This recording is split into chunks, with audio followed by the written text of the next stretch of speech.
कि घर से बाहर निकलना मुश्किल हो जा रहा था और बच्चे स्कूल जाने से डर रहे थे। लेकिन उनके डर की वजह सिर्फ ठंड नहीं थी, वो बच्चे क्लास टीचर सीमा मैडम के खौफ में थे। एक दिन पहले स्कूल में कुछ ये हुआ था। सभी ने होमवर्क किया कि नहीं? हाँ मैडम, किया है। ठीक है, मैं एक एक करके चेक करूंगी और गलती होने पर मैं सजा दूंगी। ये सीमा मैडम की दूसरी क्लास थी। सीमा मैडम ने एक दिन पहले ही स्कूल में नया नया ज्वाइन किया था। सभी बच्चों ने सोचा था कि सीमा मैडम बाकी टीचरों की तरह अच्छी ही होगी। लेकिन सीमा मैडम ने जब होमवर्क चेक करना शुरू किया तब सभी को उनकी असलियत के बारे में पता चला।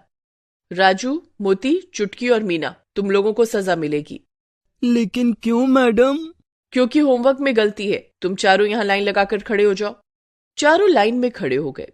उन्होंने सोचा कि सीमा मैडम ज्यादा से ज्यादा मुर्गा बनाएंगी या तो 2 थप्पड़ मारेंगी। लेकिन सीमा मैडम के दिमाग में तो कुछ और चल रहा था। बाहर बर्फ गिर रही थी। सीमा मैडम बाहर से बर्फ लाई और चारों के स्वेटर के अंदर घुसा दिया। इतनी कपकपाती ठंड में स्वेटर के अंदर बर्फ जाने से चारों के चारों जोर जोर से चिल्लाने लगे। बहुत ठंडा है।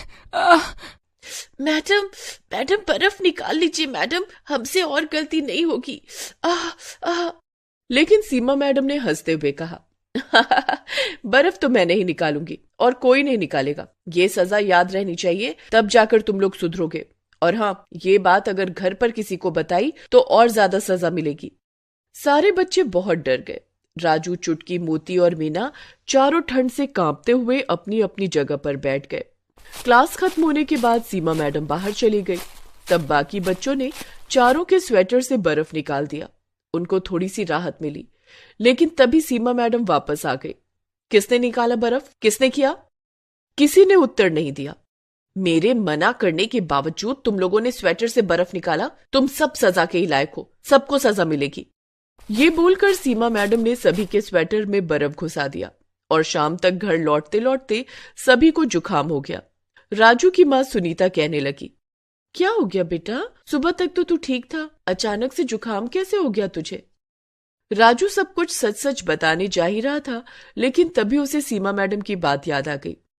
और हाँ, ये बात अगर घर पर किसी को बताई तो और ज्यादा सजा मिलेगी। ये सोचकर राजू डर गया और उसने अपनी माँ से कहा, माँ, वो बाहर बहुत ठंड है ना, ऊपर से बर्फबारी भी हो रही है, इसलिए ठंड लग गई है। मैं कल स्कूल नहीं जाऊंगा।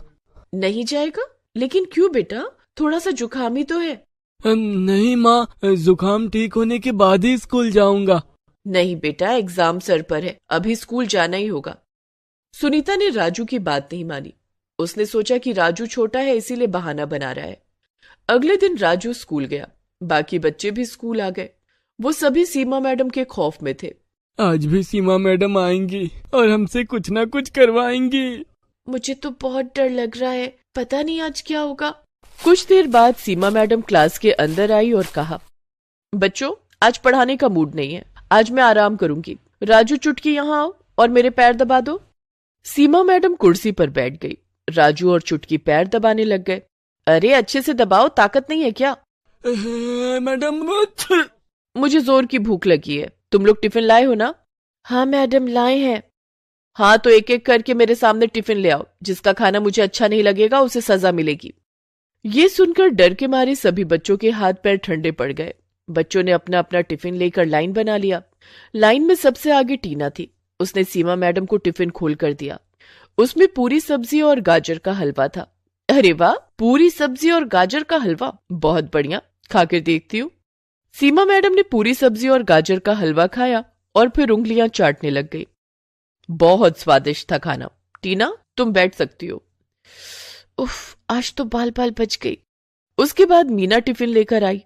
उसकी माँ ने पोहा बनाकर दिया था। टिफिन खोलते ही सीमा मैडम ने मुंह बना लिया। अरे छी छी छी, सारा मूड खराब कर दिया। पोहा कौन खाता है यार? पोहा क्यों लाई है? मीना डर डर कर बोलने लगी। मुझे पोहा पसंद है मैडम, इसीलिए माँ ने बना कर दिया है। पोहा कितना सूखा होता है, पोहा नदी में फेंक दो तो नदी का पानी ही सूख जाएगा। मीना मन ही मन सोचने लगी, हाय आज तो मर गई, मैडम को पोहा पसंद नहीं है। मीना, तूने मेरा मूड खराब किया है, मैं तुझे सजा दूंगी। मीना ने तुरंत रोते हुए सीमा मैडम के पैर पकड़ लिए। मुझे माफ कर दीजिए मैडम, मुझसे गलती हो गई, कल से मैं पूरी हलवा हिलाऊंगी। लेकिन सीमा मैडम को तो सजा देकर मजा आता था। उन्होंने मीना को बाहर भेजा और बाहर से एक बर्फ का बड़ा सा टुकड़ा लाने के लिए कहा। मीना ने वही किया। वो अपने हाथों से एक बड़ा सा बर्फ का टुकड़ा उठाकर अंदर ले आई। उसने सोचा यही उसकी पनिशमेंट थी, लेकिन सीमा मैडम इतनी आसानी से छोड़ने वाली थोड़ी थी। उन्होंने कहा, मीना अब अपना जूता उतार और उस बर्फ के टुकड़े पर खड़ी हो जा। क्या? मैडम मैडम प्लीज माफ कर दीजिए ना, मुझसे गलती हो गई, प्लीज मैडम। लेकिन सीमा मैडम पर रोने धोने का असर नहीं होता था। उन्होंने मीना को नंगे पैर उस बर्फ के टुकड़े पर खड़ा करके ही दम लिया और उसके बाद एक के बाद एक बच्चों की टिफिन खोलती गई और एक के बाद एक बच्चों को सजा मिलती गई। अंत में सीमा मैडम ने चुटकी और राजू का खाना भी खाया, लेकिन खाना पसंद न आने पर उन्होंने उन दोनों को भी बर्फ के टुकड़े पर नंगे पैर खड़ा कर दिया और फिर डंडे से सभी को मारने लगी। गंदा खाना लाते हो स्कूल में? तुम्हें शर्म नहीं आती? इतनी ठंड में नंगे पैर बर्फ पर खड़ा होना ही बहुत बड़ी बात है। ऊपर से उन्हें मार भी पड़ रही थी। बेचारे बच्चे ये कैसे सह पाते। मीना बेहोश हो गई और गिर पड़ी। उसे घर भेज दिया गया। उसके माता पिता ने भी सोचा कि ज्यादा ठंड की वजह से हुआ ऐसा, लेकिन मीना भी अपनी माता पिता से सच कहने में डर रही थी। वो भी सच नहीं बोल पाई। इसीलिए सीमा मैडम को और ज्यादा छूट मिल गई। वो हर रोज बच्चों पर अत्याचार करने लगी। कभी वो बच्चों पर ठंडा पानी छिड़कने लगी तो कभी ठंड में क्लास का पंखा चलाने लगी। इससे सभी बच्चे परेशान हो गए। 1 महीना ऐसे ही बीत गया। स्कूल प्रिंसिपल को कुछ भी पता नहीं चला और 1 महीने से ये सब सहते सहते बच्चे परेशान हो गए। हमें कुछ करना होगा, ये सब कब तक चलता रहेगा? लेकिन हम क्या करेंगे राजू? मैडम बहुत शातिर है। हम बाहर कुछ भी बोलेंगे तो कौन हम पर यकीन करेगा? हाँ, मम्मी पापा सोचेंगे कि हम स्कूल न जाने का बहाना बना रहे हैं। हाँ, ये सही कहा, हमें दिमाग लगाना होगा। राजू घर चला गया और उसी दिन विदेश से उसके चाचा लौट आए। उन्होंने राजू को एक पेन दिया। ये क्या चाचा, आप विदेश से मेरे लिए केवल एक पेन लाए हो? ये ऐसा वैसा पेन नहीं है राजू बेटा, ये देख, इसमें कैमरा है, लिखने के साथ साथ सब कुछ इसमें रिकॉर्ड भी होगा। ये सुनते ही राजू के दिमाग की घंटी बजने लगी। अगले दिन वो पेन लेकर स्कूल चला गया और अपनी जेब में पेन को रख दिया। पेन का ऊपरी हिस्सा बाहर निकला हुआ था और उसी हिस्से में कैमरा लगा हुआ था। आज भी रोज की तरह सीमा मैडम सबको डांटने मारने लगी और अंत में वो रोज की तरह सबको सजा देने पर उतर आई। उन्होंने आज तो हद ही पार कर दिया। उन्होंने सभी बच्चों को बाहर बर्फ में निकाल दिया और बर्फ पर सुला दिया। कुछ देर बाद क्लास में लौटने के बाद सभी बच्चे खांसने छींकने लगे और 10-12 बच्चे बेहोश हो गए। प्रिंसिपल दौड़कर आए और उन्हें अस्पताल में भर्ती किया गया।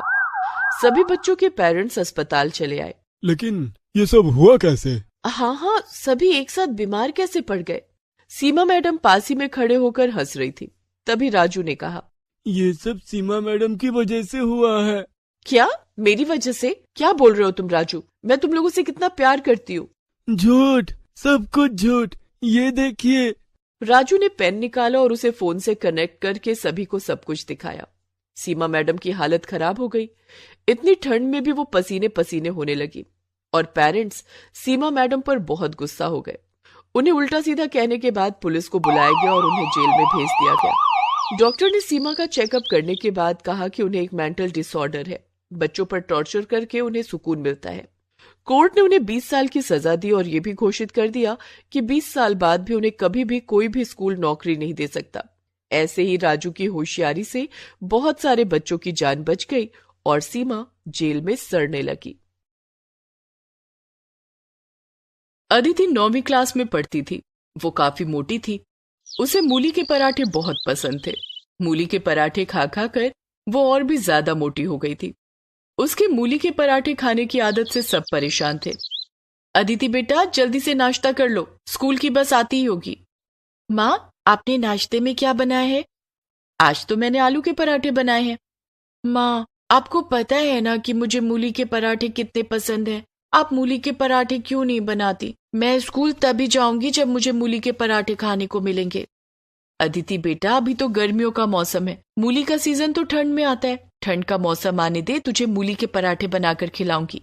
प्रॉमिस? प्रॉमिस बेटा। अदिति उस दिन आलू के पराठे खाकर और वही लंच में लेकर स्कूल चली जाती है, लेकिन उस दिन से वो ठंड के आने का इंतजार करने लगती है। अक्टूबर का महीना था। अदिति जल्दी से अक्टूबर के खत्म होने का इंतजार करने लगती है। नवंबर से ठंड शुरू हो जाएगी, तब बाजार में मूली आ जाएगी और मम्मी मुझे मूली के पराठे बनाकर खिलाएगी। अदिति दिन गिन रही थी।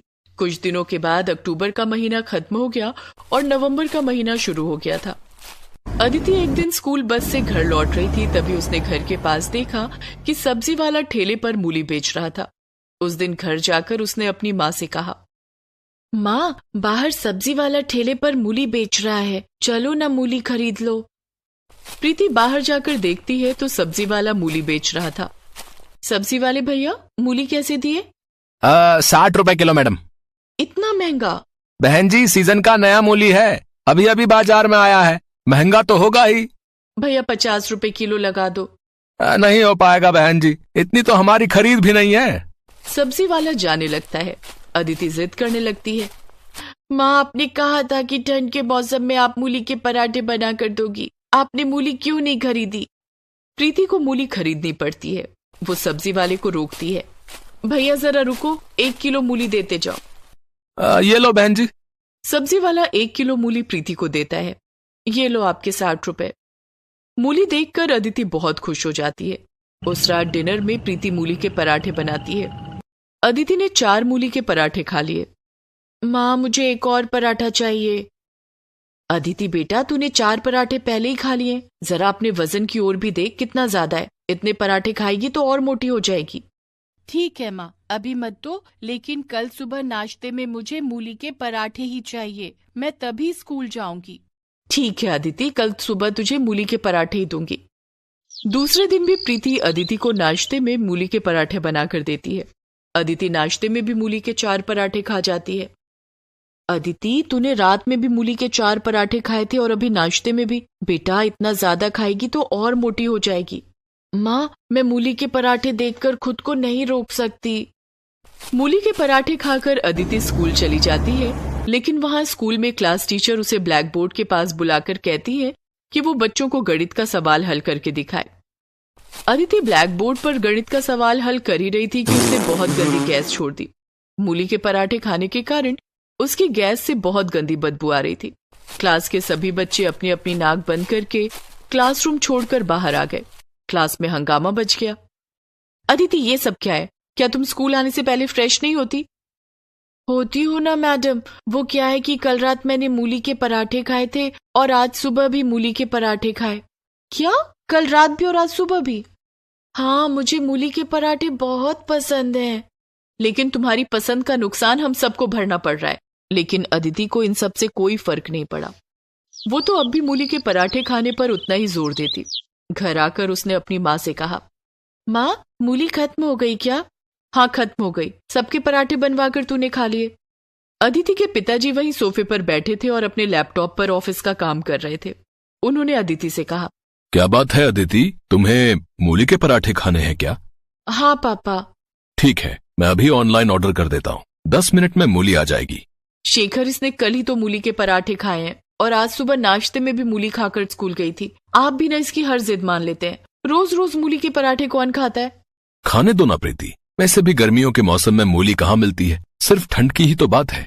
थोड़ी देर में घर की घंटी बजती है और डिलीवरी बॉय मूली देने आता है। अदिति खुशी खुशी मूली रिसीव करती है और किचन में प्रीति को लाकर देती है। माँ, ये लो मूली, आज रात में मूली के पराठे बनाना। प्रीति ने अपने मन में कहा, उफ, ये मूली तो मुसीबत बन गई। प्रीति ने ना चाहते हुए भी डिनर में मूली के पराठे बनाए और अदिति ने जमकर मूली के पराठे खाए। अब तो अदिति रोज रोज प्रीति से मूली के पराठे बनाने के लिए कहती, प्रीति, अदिति के लिए मूली के पराठे रोज बना दिया करो। अदिति को अब रोज मूली के पराठे खाने के लिए मिलते, जिसे खा खा कर वो और ज्यादा मोटी हो गई थी और स्कूल में रोज गंदी गैस छोड़ती थी। स्कूल के बच्चे और टीचर सभी उसकी इस आदत से परेशान हो गए थे। इसी तरह नवंबर का महीना बीत गया और दिसंबर भी आ गया। अब तो ठंड और बढ़ गई थी। ऐसे में अदिति का मूली के पराठे खाना और भी बढ़ गया। प्रीति मूली के पराठे बनाकर और रोज रोज खाकर परेशान हो चुकी थी। एक बार की बात है, अदिति के स्कूल में वार्षिक समारोह होने वाला था। अदिति ने घर आकर शेखर को ये बात बताई। पिताजी, स्कूल में वार्षिक समारोह होने वाला है जिसमें सभी बच्चे भाग लेंगे। मैं भी एक डांस प्रोग्राम में भाग लूंगी। हाँ अदिति बेटा, तुम वार्षिक कार्यक्रम में जरूर भाग लेना। रोज डांस की प्रैक्टिस करोगी तो शायद तुम्हारा मोटापा भी थोड़ा कम हो जाएगा। लेकिन शेखर ने जैसा सोचा था वैसा नहीं हुआ। अदिति ने वार्षिक कार्यक्रम में भाग तो ले लिया, लेकिन डांस की प्रैक्टिस करने के बाद उसे और ज्यादा भूख लग जाती और वो पहले से भी ज्यादा खाना खाने लगी। अब वो पहले से ज्यादा मूली के पराठे खाती। ओहो, मैं तो मूली खरीद खरीद कर थक गई हूँ। कहीं देश में मूली का अकाल ना पड़ जाए। ऐसा बड़बड़ाते हुए प्रीति सब्जी वाले को रोकती है। सब्जी वाले भैया, रुकना जरा। बोलिए बहन जी, क्या दूं? मेथी का साग, बथुआ का साग, ताजे ताजे बैंगन या गाजर? अरे ये सब छोड़ो, मुझे 1 किलो मूली दे दो। रोज रोज मूली के पराठे खाती हो बहन जी? कभी कोई और सब्जी भी खाकर देखो। ठंड का मौसम है, इतनी सारी हरी पत्तेदार सब्जियां हैं, सब अभी खेत से तोड़ कर लाया हूँ। प्रीति ठंडी सांस भरते हुए कहती है, हमारे घर में तो सिर्फ मूली के पराठे ही खाए जाते हैं। आप मुझे मूली ही दे दो। फिर 1 किलो मूली में क्या होगा? आप 2 किलो मूली ले लो, क्योंकि कल मैं सब्जी लेकर नहीं आऊंगा। सब्जी वाला प्रीति को 2 किलो मूली दे देता है। प्रीति मूली के पराठे बनाती है। इधर अदिति का वार्षिक कार्यक्रम नजदीक आ गया था।